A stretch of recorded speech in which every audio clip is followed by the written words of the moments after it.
हे guys welcome back to my channel. तर day 3चा व्लॉग म्हणलं मी मोठाच करून टाकूया, कारण आता वेळ आलेली आहे की बेलाची आज डिलिव्हरी होईलच.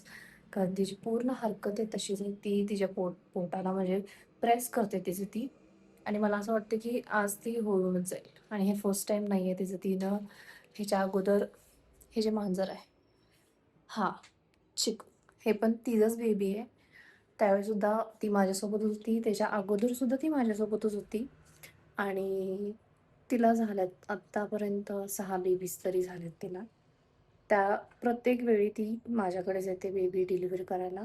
ती कोणावरती ट्रस्ट करत नाही. अशा टाईमला फक्त मी जेव्हा पण ती डिलिव्हरीला येते त्यावेळी ती नेहमी माझ्याकडे येते आणि ओरडायला लागते. ती इतर टायमिंगला नाही ओरडत आणि कोणतेच कॅट असे जास्त ओरडत बसत नाहीत घरात, की म्याव, म्याव, म्याव करत बसत नाहीत कधी.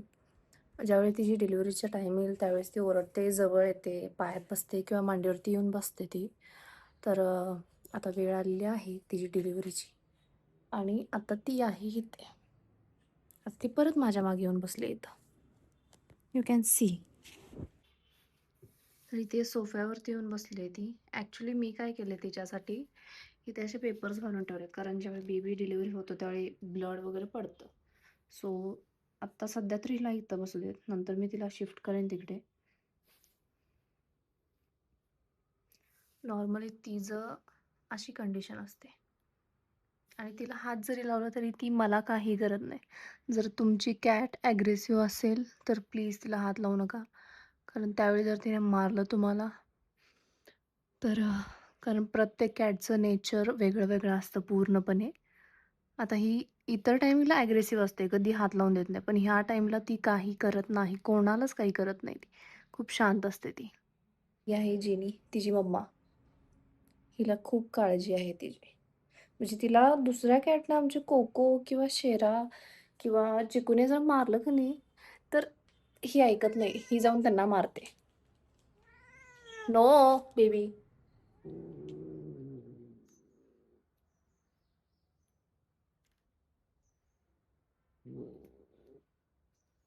तिचा फक्त आवाज बघा तुम्ही. त्याच्यावरनं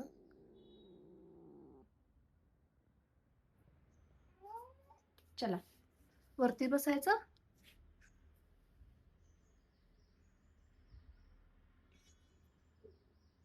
आणि हिने एक पण हिचं बेबी असं केजमध्ये डिलिव्हर नाही केलं. हिला किती वेळा तरी मी केजमध्ये ठेवलं आहे.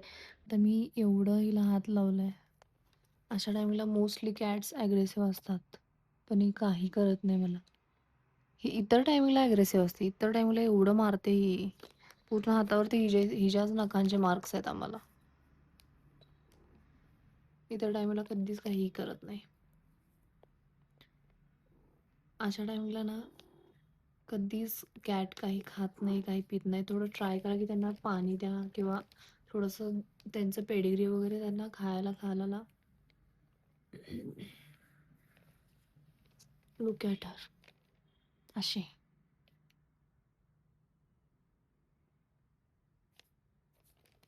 आणि हा कोको, बेबीचा पप्पा.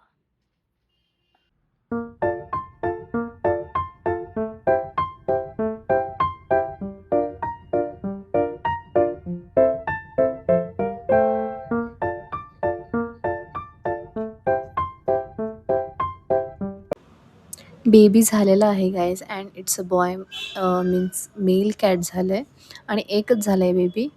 आणि ते मी थोडं त्याला क्लीन करून घेते आहे आणि तिनेसुद्धा क्लीन केलं आहे. तरीसुद्धा आपल्यालासुद्धा क्लीन करायला हवंच, कारण मोस्टली कॅट्स एवढं जास्त क्लीन करत बसत नाहीत. म्हणजे पर्शियन कॅट्स तरी नाही करत.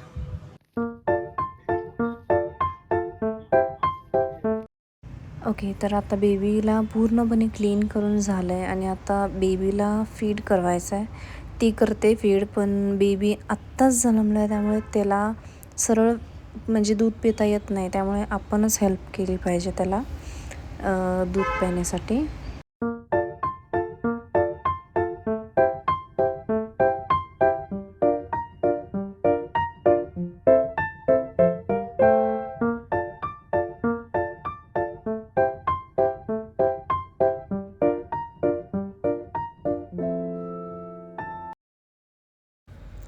मम्मा बेबीला फीड करते त्यावर कोण आलं बघा. हा कोको.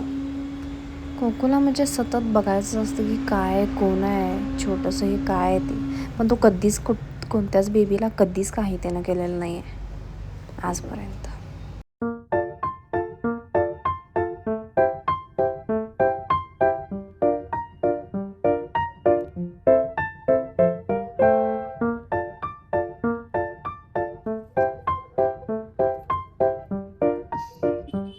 बेला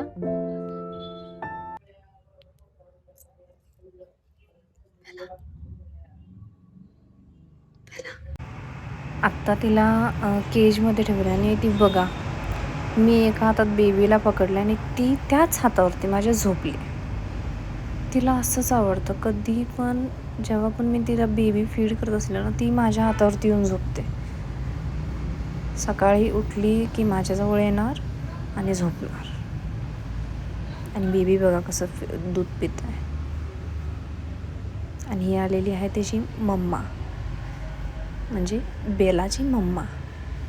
तिलासुद्धा क्युरियोसिटी आहे की कोण आहे, काय आहे. This is the end of the day guys.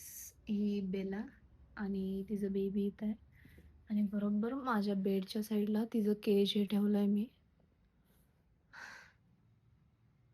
कारण रात्री तिला कधी पण त्याला ॲक्च्युली मेल कॅट आहे ते.